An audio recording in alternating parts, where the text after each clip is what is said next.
In politics, you're either on message or you are losing. Let's get to it.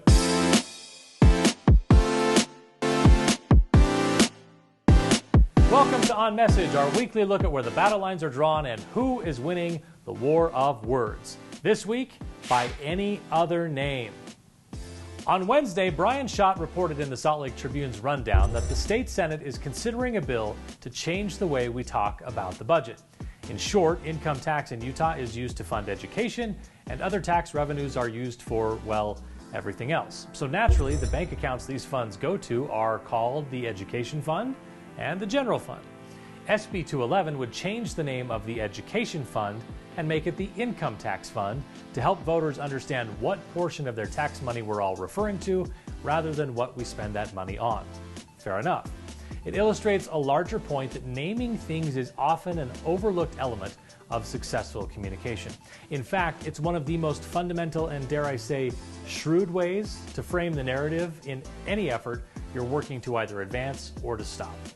Think of some good examples. The Affordable Care Act. Who's really against affordable care? Or the Contract with America. Who wouldn't like some kind of guarantee from Congress before voting to send someone to Congress? Or even the New Deal. Who didn't want to renegotiate life during the Great Depression? There are other local examples as well. Back in 2010, the Utah business community rallied support from the faith community and mainstream Republicans by outlining common sense immigration reforms and calling it the Utah Compact. That was effective because it indicated consensus, collaboration, and notably, it did not say the word immigration.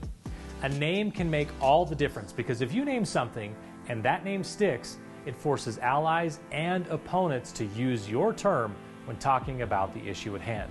But naming things isn't always as easy as you would think. There's no shortage of businesses and their rebranding efforts that have gone awry. Even in the world of sports, teams are not exempt, often because it's easy to focus on the name and not our society's proclivity for nicknames. Just this month, for example, the NFL team that plays in Washington, D.C. announced a major rebrand. Once named the Washington Redskins, they retired that name. The team temporarily changed its name to the Washington Football Team while it worked on the rebrand. Now, over the short time it went by this name, fans kind of took a shining to it, only to have the new name unveiled, the Washington Commanders.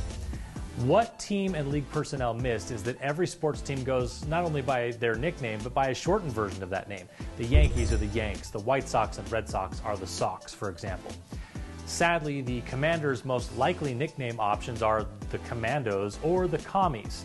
Maybe not the best name for the team playing the most popular sport in the country in our nation's capital.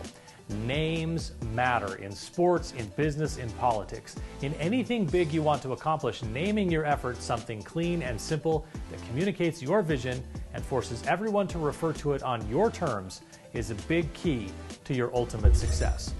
That's it for this week. More On Message in the next issue of the Utah Political Underground. Make sure you visit the site and sign up for our weekly email update.